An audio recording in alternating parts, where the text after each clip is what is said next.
¿Qué tal amigos? ¿Cómo están? Siempre es un gusto y un placer poder saludarlos a través de La Voz de Xela. Hoy vamos a llevar una conversación que la habíamos pensado y por supuesto la planificamos porque ya se dieron cuenta, estamos en la recta final ya de este fabuloso año y también con momentos grises, momentos difíciles. Es una variedad de situaciones que se han vivido, pero una parte muy especial es que este es el preámbulo al proceso electoral que arrancará en el 2023.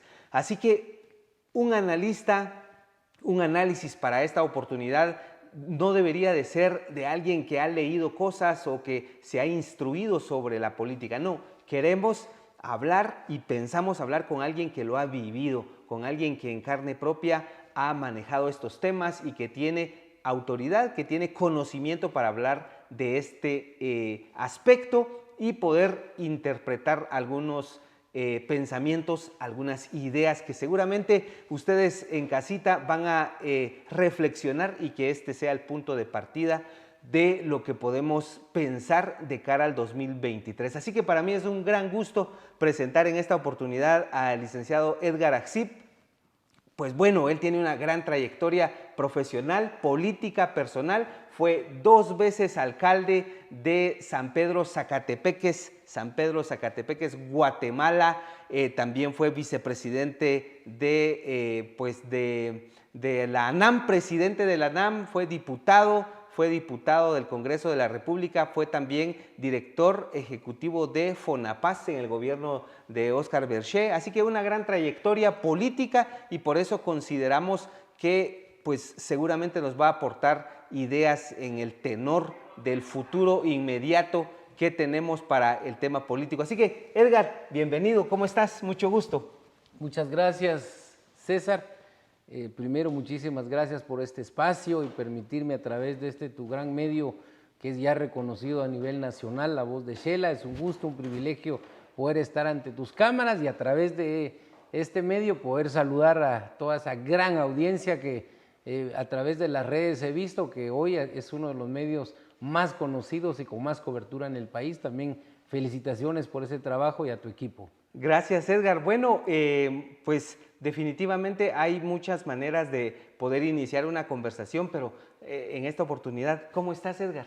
Pues primero, con vida, con salud, creo que eso es algo que tenemos que agradecer al Creador, a la vida. Segundo, pues siempre con las ganas, el ánimo de seguir trabajando, de seguir luchando por mi familia, por mis metas y mis proyectos y siempre apostándole también a este país, aunque las cosas no son como uno quisiera, pero esta es nuestra Guatemala y aquí es siempre para adelante. No, y muchas gracias, qué bueno que estés bien y hoy no estás en el ejercicio del cargo público, estás en la vida empresarial, en la vida productiva del país. Correcto, siempre desde niño, y a mí me tocó que empezar a trabajar a la edad de los 9 años, por razón de haber perdido a mis papás después del terremoto en 1976.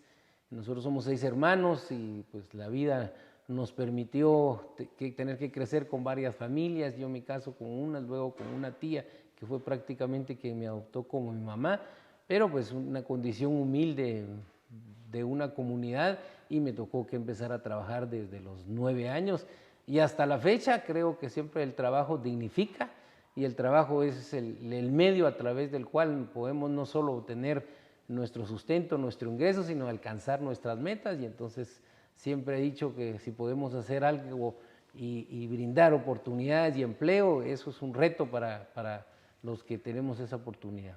No, y muchas veces solo se habla, Edgar, ya de la vida pública o de repente de algún logro, pero ¿cómo fue esa niñez, Edgar? Mira, César, yo creo que todo tiene un propósito, tiene un sentido en la vida. Muchas veces uno tarda en entenderlos. Los momentos que uno está en las crisis, piensa que de repente uno no va a salir de ahí o que alguna situación pues está pasando. En nuestro caso pues fue un evento sobrenatural que, como el terremoto, toda esta área de aquí de noroccidente de la ciudad capital hasta Chimaltenango fue de las más afectadas. En mi comunidad no quedó prácticamente ni una vivienda, murieron miles de personas y nuestra familia, nosotros 6 hermanos nos quedamos solos. Me tocó que trabajar en la tarde, estudiar en la mañana en una escuela pública, terminé hasta el instituto básico en mi comunidad, que no había nivel medio. ¿Perdiste a tus dos papás Sí, entonces? sí, mis dos, nosotros Sí. somos huérfanos de dos. Primero falleció mi papá y luego fallece mi mamá porque quedó muy lastimada del terremoto. Y cuando saco mi tercero básico, que lo estudié en un instituto por cooperativa, becado porque no me alcanzaba, tuve que emigrar de mi pueblo hacia la ciudad capital a la edad de 15 años a buscar trabajo. Aquí en la Bolívar conseguí ahí un almacén. ¿Y cuál fue ese primer trabajo? Fue de limpiar, lavaba, barría, baños, trapeaba y la verdad es que hacía de todo para ganar 100 quetzales al mes. Eso era ese fue mi primer salario y con esos 100 quetzales pagaba yo un cuarto donde dormir y el resto era para desayuno y almuerzo y cena, y no almorcé durante 3 años porque mi idea de venirme a la ciudad capital era para poder estudiar mi carrera de nivel medio, porque en mi comunidad no había, entonces era la única opción.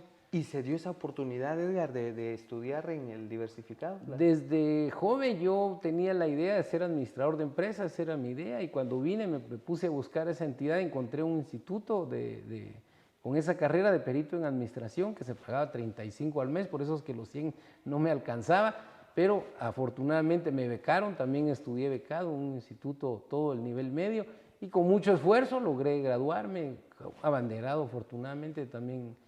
Hacía ese esfuerzo por apreciar y valorar mi oportunidad de estudio. Claro. Y de ahí pues me fui a la Universidad de San Carlos, y salí administrador de empresas, y decidí irme a la San Carlos porque quería trabajar de día y luego estudiar de noche, era la única forma que lo podía lograr.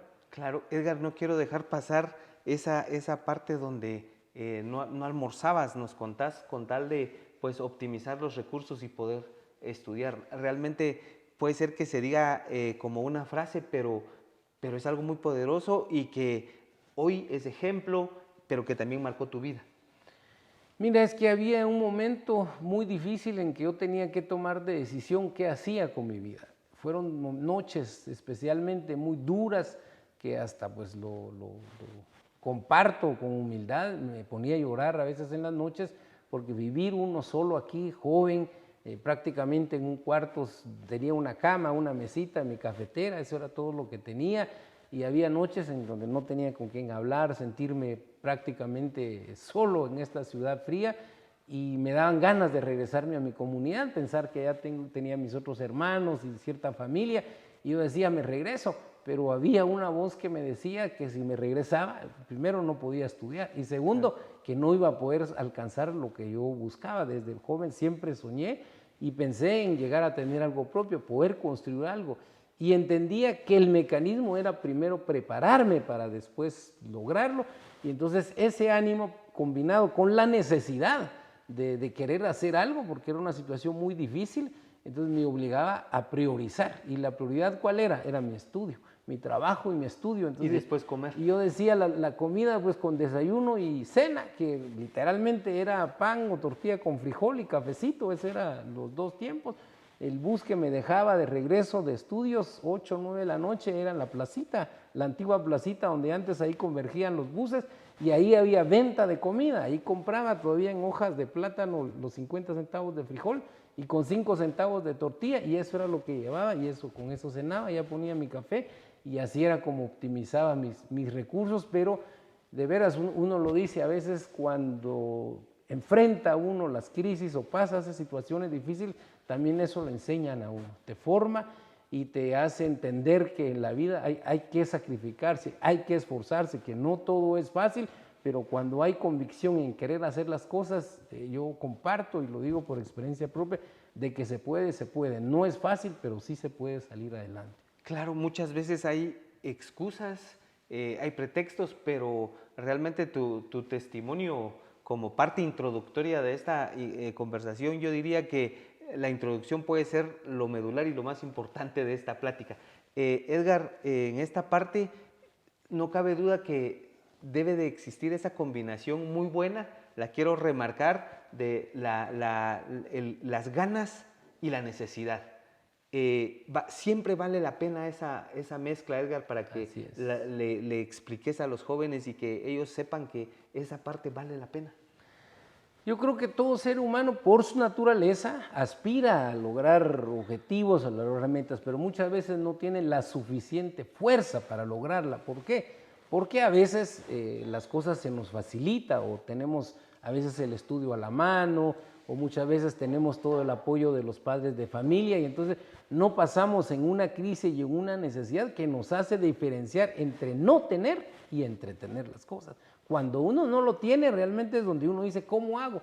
Y eso uno le enseña a aprender a tomar decisiones y esa es una debilidad con las nuevas generaciones. Muchas veces los papás, por querer ayudar, por querer apoyar a los hijos, uno piensa, no quiero que mi hijo pase por lo que yo pasé, entonces le facilito, sin darse cuenta que no le está permitiendo a este joven o a este niño tomar su propia decisión y resolver por ellos mismos. Entonces, cuando ya salen al campo, tienen que emprender, hasta ahí van a tener que tomar su decisión y muchas veces no están lo suficientemente, digamos, convencidos de lo que quieren hacer. Por eso la importancia de muchas veces la necesidad más la visión, lo que te hace es la convicción de que si vas a hacer algo, vas a hacer lo suficiente hasta lograrlo. Y eso claro, muchas veces se requiere, digamos, de pasar por una crisis o pasar por una necesidad. Por eso también ese refrán que dice que cuando te equivocas o no alcanzas no es un fracaso, es solo una primera etapa donde te estás formando para que en la próxima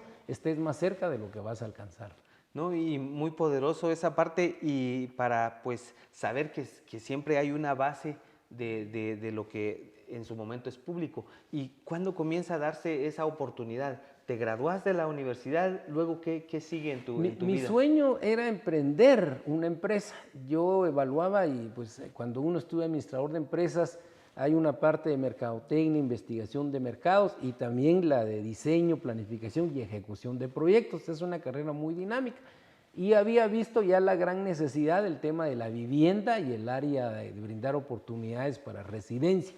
En aquel tiempo, estoy hablando del año 96, 97, ya los pueblos empezaban a crecer y ya se estaban dando temas de necesidad de ordenamiento de las comunidades y en mi caso de mi población pasaba eso, un municipio donde mucha maquila, mucho comercio, entonces toda la parte del casco central prácticamente ya era comercial y muchas viviendas se convirtieron en negocios, entonces había un gran potencial de ofrecer una oportunidad de un lugar netamente residencial, digamos, lo visualicé. Entonces me animé a adquirir 5 manzanas por 250,000 quetzales, pero sin el capital.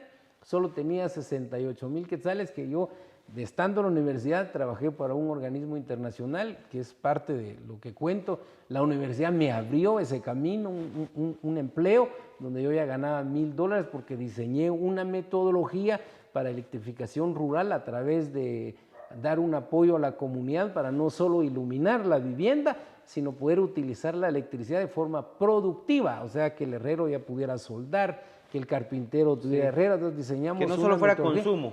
Correcto, diseñamos una metodología y dirigí un programa regional y yo ya ganaba $1,000 a los 21 años, que en aquel tiempo ya eran casi 6,000 quetzales, o sea, después de venir de una situación de ganar 100 quetzales al mes, en un promedio de más o menos 5 o 6 años, yo tenía la oportunidad de dirigir un departamento con mucho equipo, pero eso me generó, me dio un sumenazo, o sea, un derrame a los 25, 26 años, porque ya había terminado una carrera, estaba estudiando otra, mi trabajo me demandaba 16, 17, 8 horas diarias, incluyendo sábados, fines de semana, entonces no tenía descanso, no practicaba deporte, o sea, era tanto mi deseo de salir adelante que yo el trabajo, el estudio y todo lo combinaba y me esforzaba demasiado. Entonces tomo una decisión porque el médico me dice que el ritmo en que estaba me estaba haciendo mucho daño y sí, ya tenía problemas de hipertensión.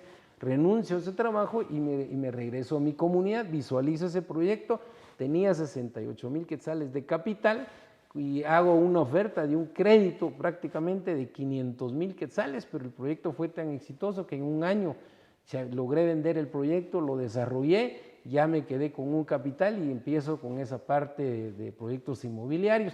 Pero como el proyecto me permitió tener ingenieros y todo un equipo en mi pueblo, había un río que estaba contaminado de aguas negras porque no había aguas pluviales, o sea, todas las tuberías de las calles iban a converger a un río y ese río atravesaba el pueblo.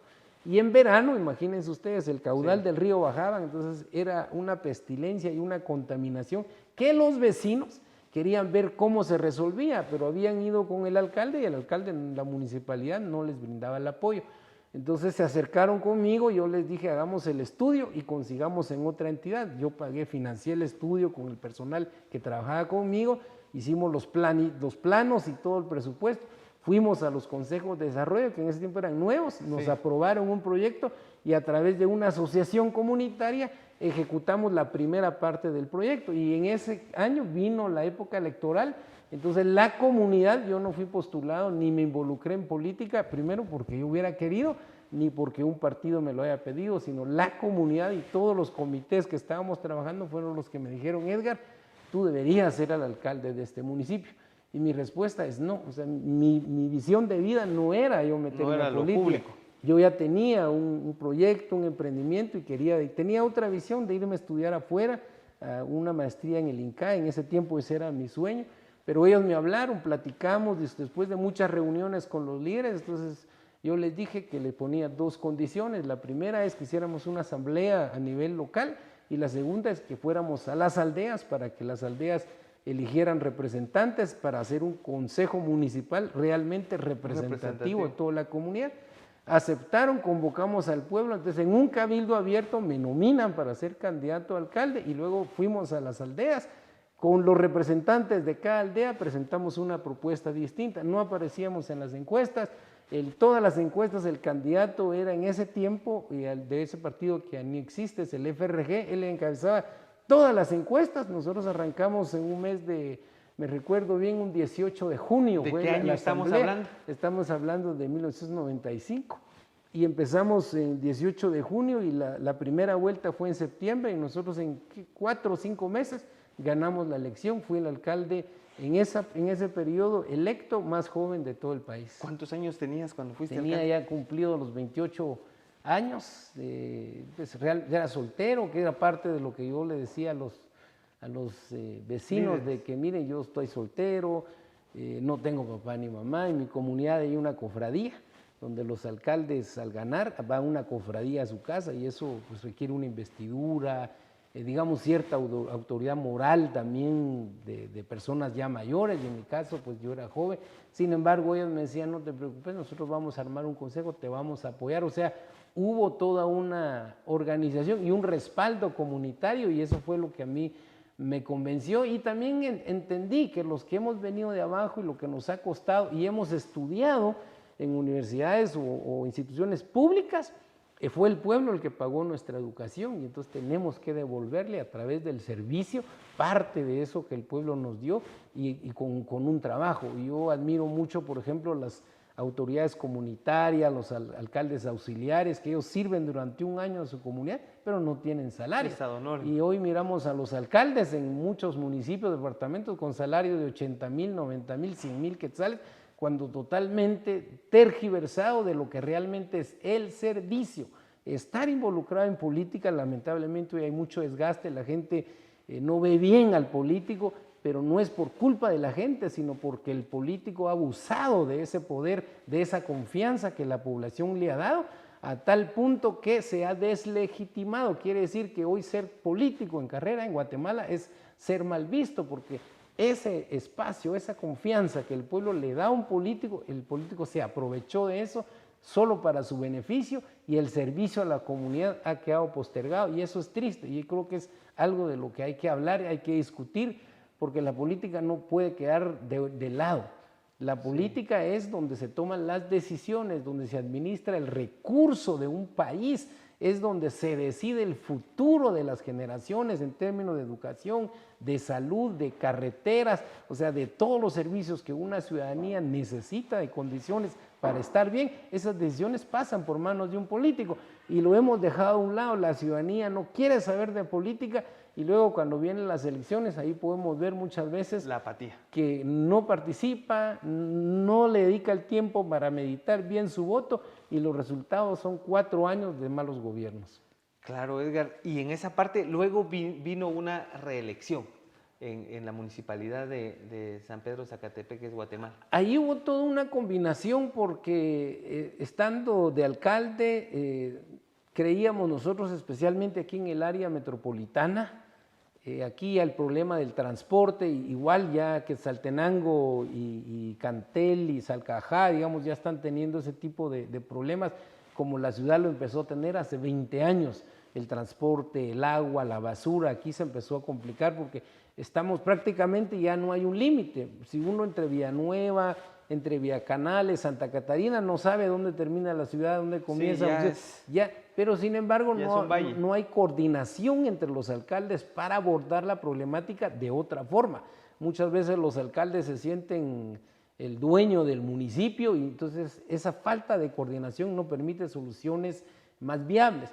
Nosotros yo fui la iniciativa de crear la Asociación de Alcaldes del Departamento de Guatemala y fui también presidente de la Asociación de Alcaldes del Departamento de Guatemala y fui a los diferentes departamentos a promover la creación de las asociaciones de alcaldes y así participo y después llegamos a la ANAM. Todos los presidentes de las asociaciones pasaron a formar parte del Consejo Consultivo y en ese periodo nosotros fuimos de los que promovimos, estando en la ANAM, las reformas al Código Municipal, la creación de la ley del Consejo de Desarrollo, que había una iniciativa, también el gobierno lo promovía, pero los alcaldes lo estábamos pidiendo, y la ley de desarrollo social, 4 leyes que creíamos que ayudaba a la descentralización de los recursos, a facilitar que las municipalidades ya no fueran solo administradoras de servicios, sino fueran entidades técnicas que planifiquen y que tuvieran la capacidad de ejecutar, porque los gobiernos que están más cerca de la población es la municipalidad, pero lamentablemente hay muchas municipalidades que no tienen las capacidades y otras que no tienen los suficientes recursos y hay algunas que ni siquiera planes de desarrollo tienen. Entonces y la mayoría ni voluntad. Y entonces se dedican a las necesidades básicas, pero la planificación del desarrollo es la prioridad, porque los pueblos crecen, eso no se puede evitar, cada vez hay más población, más vehículos, más demanda de agua, de servicios. Si eso no se planifica, empiezan a colapsar y entonces hasta ahí empiezan a resolver las urgencias, pero eso es más costoso y eso lo que hace también es quitar oportunidades, ¿verdad? Porque no hay planificación en ese crecimiento, en desarrollo. Entonces la visión era esa. Lamentablemente, pues en este país no hay continuidad de planes como Estado. Y entonces vemos que cada 4 años hay borrón y cuenta nueva, no solo a nivel de gobierno, sino también pasa en las municipalidades. Y no hay una continuidad. Y en esta oportunidad de cambios y de espacios, llegó un momento donde te vinculaste del gobierno local a el gobierno ejecutivo, al gobierno central. Exactamente, por eso te contaba que entonces fue toda esa combinación, porque entonces ya no estaba solo en la municipalidad, sino me había involucrado ya en la política nacional a través de la ANAM y otras entidades, y entonces pues conocí al que en ese entonces primero era alcalde y de ahí se postula para presidente por el partido PAN, que era el licenciado Oscar Berger, que para mí pues una gran persona, porque antes el alcalde de la capital automáticamente era el presidente de la ANAM y él fue el primero que dijo que no, que la ANAM lo deberían poner los alcaldes, por eso es que se crea ese movimiento, parte de la iniciativa de él. Y entonces cuando él se postula para alcalde, nosotros teníamos reuniones, como yo era presidente de la asociación de aquí también, y nos reuníamos una vez al mes en la municipalidad, entonces generamos una amistad y él ya me habla, me dice, mira, hagamos un proyecto local, municipalista, y apoyarme me involucrate. Entonces me involucré, pues fui secretario de la Juventud del PAN en aquel tiempo, y yo termino la municipalidad al 2004 y él gana la presidencia, y entonces con el conocimiento y la preparación que ya tenía, yo además de ser administrador de empresas, saqué un diplomado en la Landívar y en el Tecnológico Monterrey de gestión municipal, y pues ya haber tenido otros cargos, haber sido vicepresidente también del Infón. Entonces él me llama para dirigir el Fondo Nacional para la Paz, que en esa época era una entidad muy importante porque era el brazo ejecutor de un presidente en la obra social. ¿Sí? Hoy lamentablemente esa entidad ya no hay y hay muchas necesidades que requieren ser resueltas de manera inmediata y es triste que un presidente hoy no puede resolver, tiene que ir a través de los ministerios que son demasiado burocráticos. El problema es que los fondos sociales también fueron mal utilizados y entonces hubo un desgaste y el tema específicamente Fonapaz, 2 gobiernos después del que yo estuve, fui el único director que estuvo los 4 años te iba a decir, completos. 4 años. Sí, tomé posesión el 16 de enero del 2004 y entregué mi cargo el 15 de enero del 2008 cuando gana Álvaro Colón y lo cuento que todavía el gobierno de la UNE me piden que me quede, pero yo por prudencia consideraba que no, tenía otros planes, quería salir a estudiar afuera, tuve la oportunidad de estar becado en la Universidad de Georgetown, fui a estudiar en otras universidades, también a Europa, a prepararme en gestión pública, administración y otras carreras, entonces quería crecer un poco profesionalmente y después quería pensar en el Congreso, entonces por eso también termino ¿En mi qué año periodo. llegaste al Congreso? Llegué en el 2012, sí, dejé un periodo intermedio, tuve oportunidad de ir al Congreso en esa época, tenía el respaldo del presidente, el gobierno oficial y iba a encabezar uno de los listados más importantes, pero mi decisión fue que no, o sea, consulté con mi equipo, yo creo que no es bien visto o hasta no es sano que cuando alguien está en gobierno inmediatamente va al Congreso como dice para protegerse, para tener el antejuicio. En mi caso no hice eso, o sea, yo terminé el Ejecutivo después de estar 4 años y administrar una de las entidades más grandes en términos de ejecución de obras del país. ¿Qué presupuesto se manejaba? Ya eran más de 1.000 millones cada año. Nosotros ejecutamos en toda la historia de Fonapaz Fonapaz nació entre el 94 y 95, si no estoy mal, la época de Serrano Elías, por ahí ese periodo, y se cierra en el de Otto Pérez en el 2013, si no estoy mal. Pero en toda su época, en el periodo que más obras se ejecutó, fueron más de 7.500 proyectos. Fue en mi administración en 4 años. Es un equipo con un costo de administración que pues esas cosas muchas veces no se publica, era menor del 12%. O sea, lo que se gastaba de administración. El 88% se iba a obra.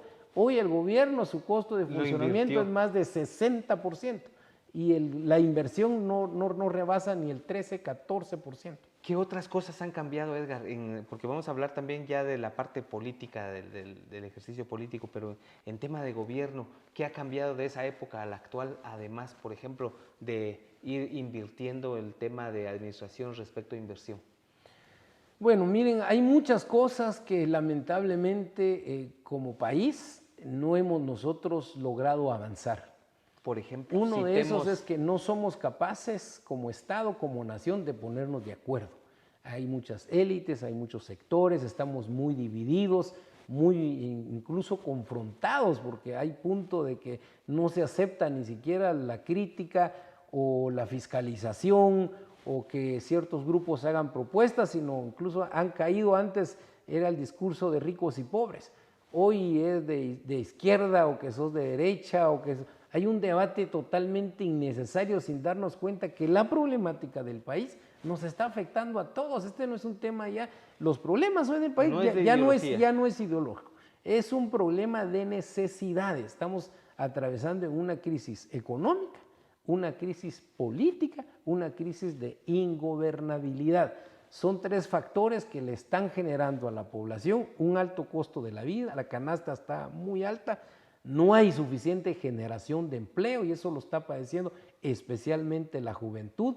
El dato que corrobora eso es que cada año de 220,000, 230,000 jóvenes que se gradúan, que esperan salir a conseguir un trabajo, no hay más de 40,000 oportunidades de trabajo y el resto, ¿qué está haciendo? ¿Cuántos están saliendo? Son más de miles diario de nuestro recurso humano más valioso, los que se están yendo del país y están buscando migrar, son jóvenes, y es los jóvenes que están en nivel medio, que están sacando básico, o sea, es la gente que más capacidad productiva pudiera tener el país. Eso es lamentable, eso es triste que está pasando en el país. Entonces, ¿qué se hizo o qué se dejó de hacer para llegar a esta situación actual? Primero es que no hemos sido capaces de ponernos de acuerdo y por lo tanto, entonces no hemos podido construir planes de largo plazo. No hay instituciones, la institucionalidad en Guatemala es muy débil y cuando hablo de institucionalidad estoy hablando no solo de gobierno, sino también las instituciones de los diferentes sectores académicos. Mire, hoy la gran crisis que pasa en la Universidad de San Carlos, las mismas organizaciones empresariales, las organizaciones sindicales. Hoy los mismos sindicatos, la población los ve como cada vez que buscan un pacto que es digamos, en su derecho laboral de mejorar sus condiciones, pero pareciera que cada vez que buscan un pacto es solo para beneficios y mayor costo, mayor salario, pero no cambia la entidad y no presta un mejor servicio. Ahí podemos ver el IGS, podemos ver los mismos maestros, como hay buenos maestros, hay mucha crítica en algunos otros que no se cumple ni siquiera con el pensum mínimo en la educación de los niños, las escuelas en mal estado, ya no hay organización de padres de familia y otro más allá, los partidos políticos, no hay entidades. O sea, los partidos políticos siguen siendo, o más se volvieron, que fue mi crítica, yo renuncio ya del Congreso y me retiro en el finales de 2015, 2016, y mi discurso cuando me retiro de la política es que lamentablemente la democracia en Guatemala se volvió un negocio. Aquí el que invierte gana en su campaña y entonces cuando está en la campaña cobra. Dijo alguien que el que regala, ¿cómo va a recuperar eso? Es como una inversión. A ese nivel hemos llegado y eso nos ha generado una gran ingobernabilidad que las consecuencias ahí están al día. O sea, a cualquier lugar que uno sale, con cualquier vecino que uno platica o pregunta, ¿y cuál es el sentimiento de la población? Mucha inconformidad, no ve ese deseo de decir, aquí hay oportunidad, voy a hacer, porque para cualquier área que un ciudadano normal de promedio quiere hacer, en lugar de encontrar condiciones de apertura, lo que encuentra son muchos obstáculos o encuentra dificultades para salir adelante. Por ejemplo, el acceso a crédito no hay aquí.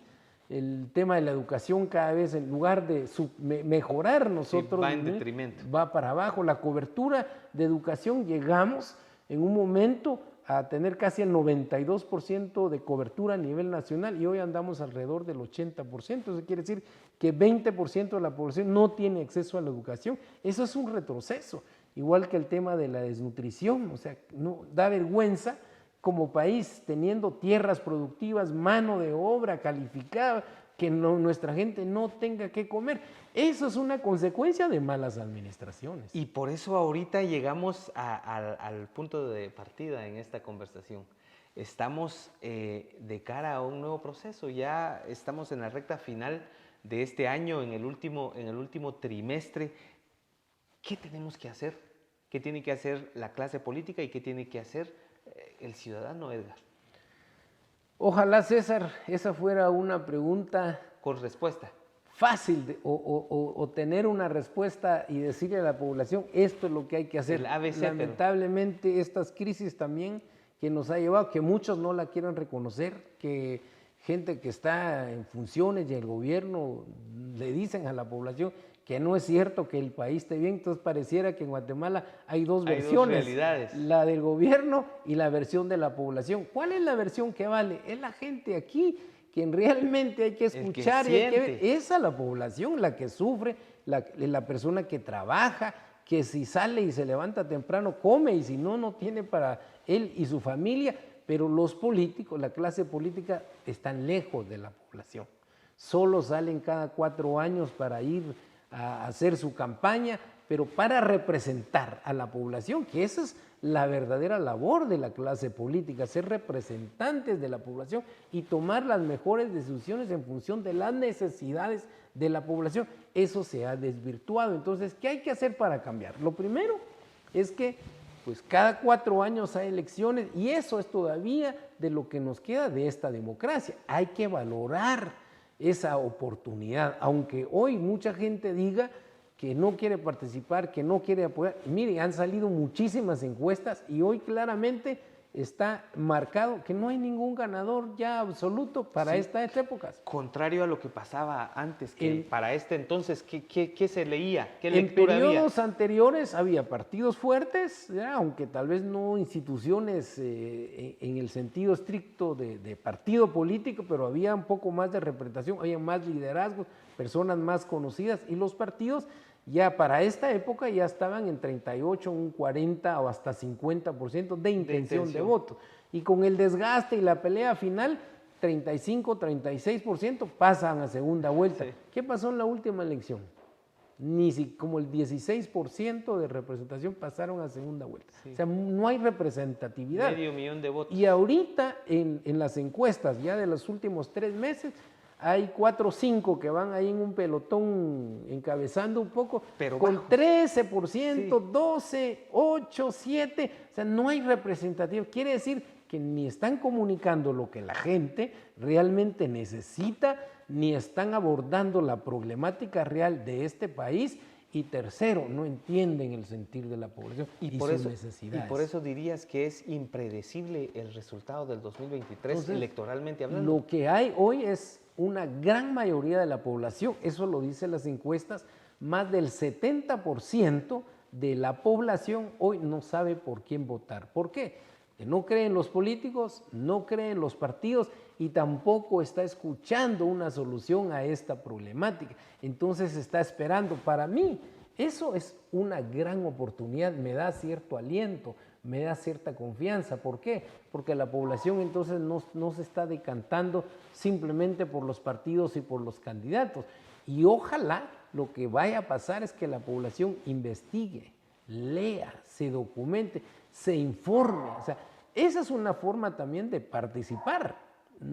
Por eso yo digo, no podemos dejar a un lado la política y que otros decidan por uno. Sí. Realmente cuando uno ve la mayoría de la población de 18 años a 40 años, ahí está más del 60% de la población. Quiere decir que la generación joven es la que puede poner al próximo presidente.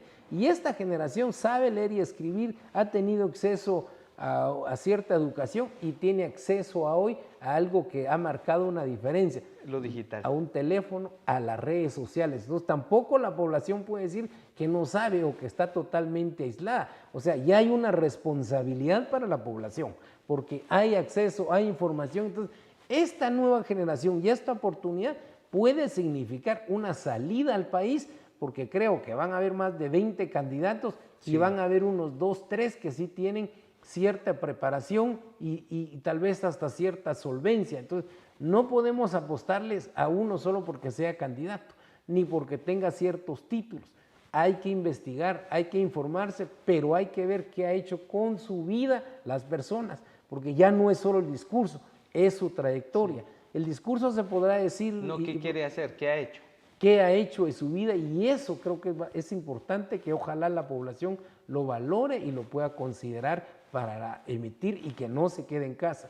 Hay más, según el Tribunal Supremo Electoral, casi 2 millones de jóvenes que tienen DPI y no han sacado su empadronamiento. Sí. De verdad, si tú eres un joven, si estás en tu casa, piensa en este país. El día de las elecciones es el único día en un periodo de 4 años donde todos valemos absolutamente igual. Desde el más rico, desde el más pobre, desde el que vive en una comunidad, desde el que vive en una ciudad, todos tenemos la misma votación, o sea, el mismo valor, y tu voto vale igual que... Ese es un día importante para la democracia en el país y no lo deberíamos de desperdiciar. ¿Qué ha cambiado respecto a los periodos anteriores en el tema de medios, por ejemplo? Los medios tradicionales, ¿qué papel jugaban antes y hoy el papel de los medios digitales? Bueno, hay 2 factores que yo considero que para estas fechas, como todo en la vida, hay cambios y hay evolución. Uno, las grandes campañas con financiamientos enormes, que eso prácticamente lo definían, digamos, ciertos actores, ciertas élites que son los que tenían los recursos y financiaban a los candidatos de su predilección para tener siempre el control de gobierno. Eso ha pasado en Guatemala y en muchos lados. Siempre. Y luego el poder que tenían los medios de comunicación, como los canales abiertos y los medios escritos grandes, que en su época prácticamente son los que le llevaban la información a la población. Del 2002 empieza poco a poco a cambiar. 2015, ahí siento que hubo un parteaguas, porque la población empieza por primera vez a darle más importancia a las redes y a la cobertura. Y este periodo para mí va a ser determinante el acceso que la población tiene a las redes, pero ahí vuelvo otra vez a un tema clave. La gente tiene que informarse, porque en las redes sociales, como hay medios que son responsables, personas que contrastan o que verifican la información antes de publicarla, también hay mucha gente que incluso su trabajo es desinformar. Entonces, para la población, en ese mundo de acceso hoy en las redes sociales, como tiene información real, también tiene información que lo que busca es incidir en la opinión o tergiversar la información, confundir. Entonces, cada vez hay más responsabilidad también, no solo de los medios, pero también de la población desde ese lado, decidir qué voy a ver y qué no voy a ver, y eso creo que sí es bien importante. Y por eso muchas veces mucho se espera de quien poco puede dar, el político, el que está en el ejercicio del poder, como lo hemos visto en los últimos tiempos. Pero al ciudadano, Edgar, también hay que pedirle. ¿Qué hay que pedirle al ciudadano? Más allá de que se informe, ¿en qué debe de participar el ciudadano en este nuevo proceso? Lo que ha estado sucediendo y los resultados que no se da de parte de un gobierno hacia la población también ha generado una apatía. Entonces, mucha de la población no quiere involucrarse, no quiere participar y no quiere saber de política.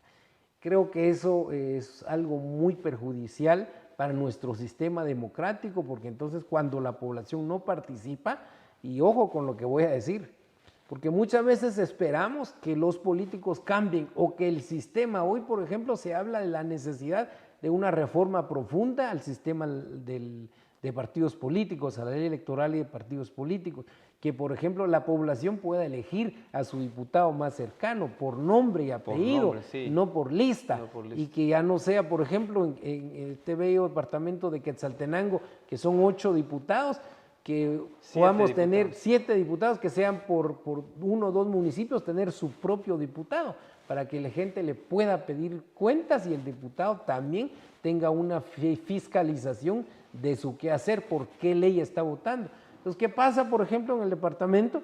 Que los partidos ponen a alguien más conocido y el que más recursos de primero, y si entran 3, los otros 2 muchas veces ni siquiera sabemos quiénes son, porque se va por una lista. Ese es un tema, por ejemplo, pero muchos esperamos que los cambios se den o que el Congreso lo apruebe, y yo le digo a la población, los cambios nunca van a venir de la clase política ni de los gobernantes. Sí, porque les interesa el estado actual, el status quo. Solo va a venir si la población participa y demanda. Eso es lo que yo quisiera pedirle a la población, que si realmente queremos que las cosas cambien, la forma es participar y no necesariamente inscribirnos en un partido o involucrarnos en un partido. Hoy ahí están las redes, podemos fiscalizar, podemos pronunciarnos.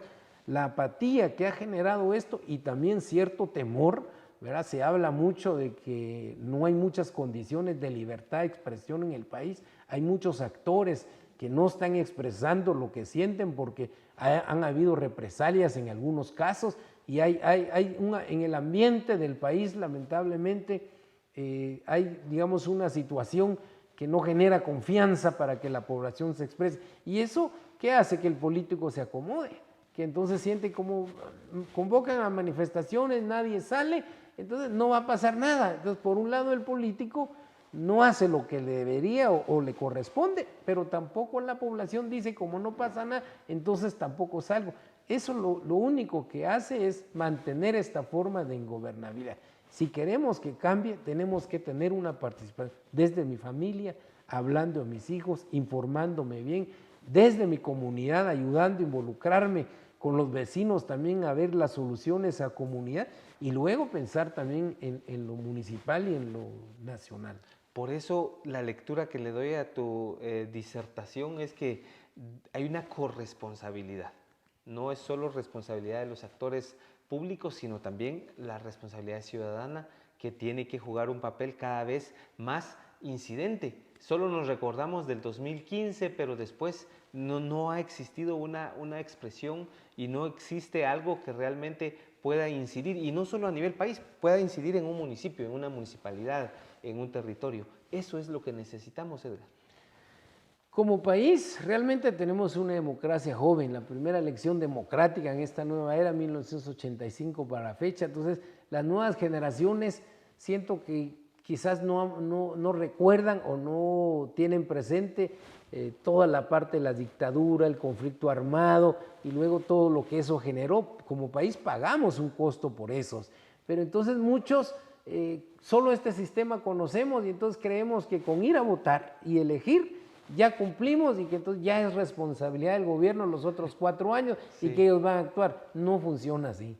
O sea, un sistema como esto, todos somos importantes, todos los diferentes actores debemos jugar también nuestro rol y la ciudadanía es lo más valioso de esta sociedad, de una democracia. Por eso democracia, ¿verdad?, que es la voluntad del pueblo, la voz del pueblo, tenemos que hacernos escuchar. La población no puede quedar solo con ir a votar o solo con escribir en las redes un comentario. Eso es parte, tenemos que ir más allá si queremos realmente ser escuchados e incidir en las decisiones de los gobiernos.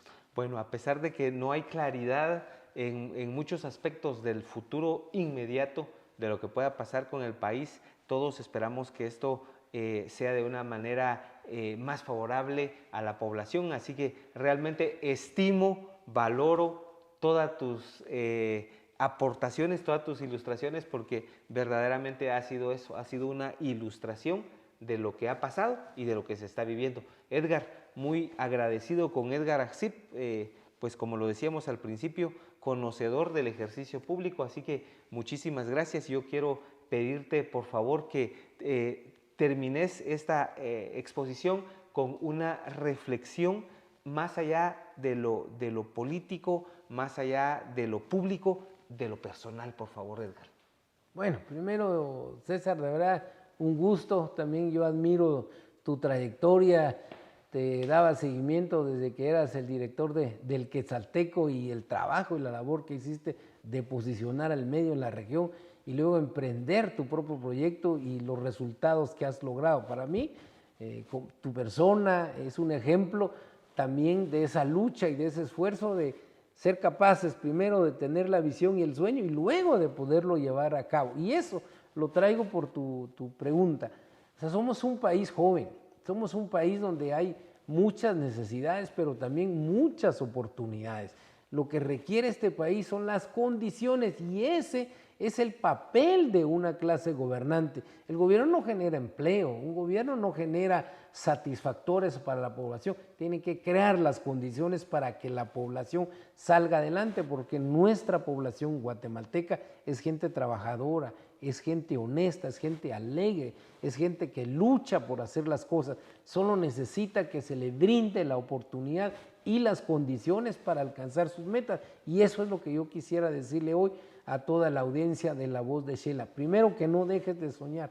Segundo, que tu mirada tiene que estar siempre al frente y ver hacia un propósito y ver hacia un sueño que tú puedas hoy sentir o soñar y pensar que eres capaz, que las condiciones no te van a determinar a ti lo que tú vas a hacer. Eso solo lo va a decidir tú mismo si sigues persistente, si tienes la convicción y te esfuerzas para poder lograrlos, porque de que se puede, se puede. Excelente, gracias Edgar. Gracias a ti, César. Gracias. Y a todo tu equipo, felicitaciones. Gracias por tus palabras, gracias por esta exposición. A ustedes, queridos amigos, gracias por estar atentos a esta conversación que recuerden, cada fin de semana procuramos y nos esmeramos para que sea un tema de interés y que aporte al pensamiento. Muchas gracias, que tengan un fabuloso fin de semana.